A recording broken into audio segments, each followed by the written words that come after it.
Maayong hapon kaninyong tanan, mga pinalangga nga mga migo ug miga. Magandang hapon po sa inyong lahat, mga minamahal kong mga kaibigan at mga kababayan dito po sa bansang Pilipinas at sa mga probinsya na dadaanan po ng bagyong Pipito. Ito po ay update mula po dito sa Burias Island sa Masbate. Ipapakita ko po sa inyo ang kalagayan ng panahon dito po sa isla ng Burias sa Masbate, mga minamahal kong mga kababayan. At so far sa mga oras na ito, mga bandang alas 6 ng hapon, ito po yung aming panahon.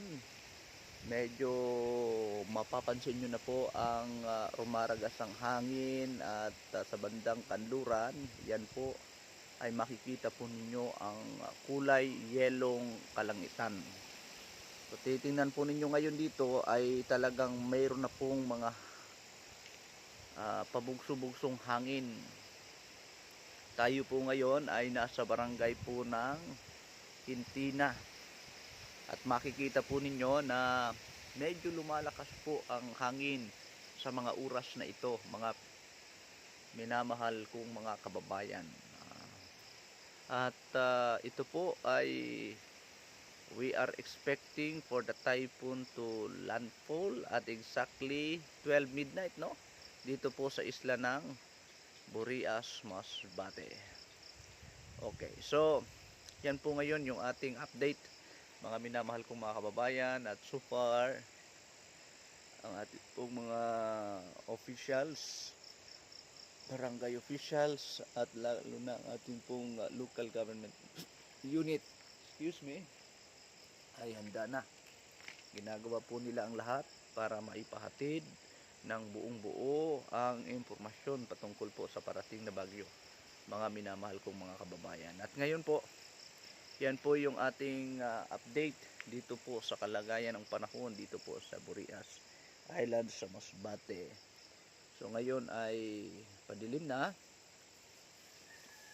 at makikita nyo po yung paminsan-minsang hangin. Opo. So yan po ang kalagayan ng mga pananim dito po sa isla ng Burias. At hindi po natin alam kung ano po ang magiging picture nito pagkatapos ng bagyo, mga minamahal kong mga kababayan. Tingnan nyo ho, ang lakas ng hangin na po, ano. Ito po ay mag-aalas 6 pa lamang ng hapon, mga minamahal kong mga kababayan. At makikita nyo ho ay talagang may pabugso-bugsong hangin na dumarating dito po sa Burias Island sa Masbate. At isa po sa mga weather forecast ay ang storm surge na maaring tumama po sa mga baybaying dagat ng Masbate, particularly sa Quezon at saka dito po sa isla ng Burias. Up to 2 to 3 meters ang storm surge na maaring tumama, possible. Kaya inaasahan po yung mga nasa baybaying dagat na lumikas na habang maaga pa, mga minamahal kong mga kababayan. At pumunta na po kayo doon sa mga evacuation center na itinalaga ng inyo pong mga barangay officials o kaya ng inyong local government unit o ang LGU, para kayo po ay ligtas kasama ng inyo pong buong pamilya. So ampo alerto, mga kababayan, at tayo po ay naharap sa ganitong bagyo. At ngayon po makikita nyo po ang Catanduanes ay talagang sa panahong ito, mag-aalas 6 po ng hapon, November 16, 2024, sila po ngayon ay nakakaranas na ng hangin o ng pagsalanta ng bagyong Pipito, mga minamahal kong kababayan. So yan po yung mga update natin ngayon, at sana po ay samahan nyo po akong muli sa susunod po nating mga updates dito po lamang sa Noel Verasis 3.0 sa YouTube channel natin. So God bless. Kung bago ka pa lamang po, ay maaari nyo na po itong i-subscribe at i-click ang bell button para kayo po ay maging updated sa ating pong mga i-upload na mga videos. So yan po yung karanasan po natin dito, no? Dito sa isla po ng Burias. Makikita nyo po sa bandang kanluran ay ang mapulang kalangitan.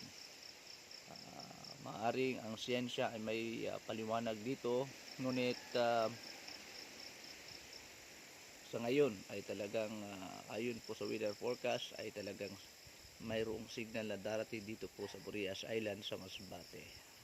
Up to now, tayo po ay nasa signal number 2, mga minamahal kong mga kababayan. So, ingat-ingat, amping alerto sa mga kababayan nato na naa po sa mga daplin sa baybaying dagat. So, much better, as soon as possible, evacuate.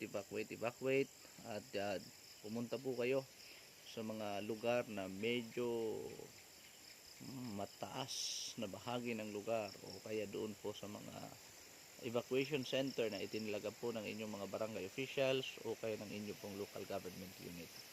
Sa mga paaralan na maaari kayo pong ligtas kasama ng inyong buong sambahayan, kayo po habang maaga pa ay lumikas na. So yan po ngayon yung ating updates mula po dito po sa Burias ng Masbate. God bless you po and magandang hapon.